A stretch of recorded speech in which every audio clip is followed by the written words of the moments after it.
میگه که یه بازرگانی 1000 دینار ضرر کرد. به پسرش گفت به کسی چیزی نمیگی ها. پسر گفت امر شماست، ولی خب چه فایده‌ای داره که ما سکوت کنیم؟ گفت تا مصیبت دو نشود.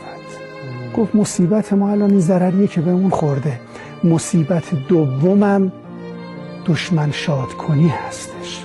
میگه مگوی اندوه خیش با دشمنان، که من میگم با دوستانم نگو، که لا حول گویند شادی کنان. میگه اولش میگن لا حول ولا قوت الا بالله، در بیان این که من چقدر دلم میسوزه، و در دلشون بشکن و بالا میندازن خوبه یه ضرری هم به این بخوره، چقدر این ببخشید خرشانس همه شانس میاره، بذار یه کم بدشانسی بیاره. ما شاید در گفتار از کسانی شکست بخوریم، ولی در سکوت از هیچ کس شکست نخواهیم خورد.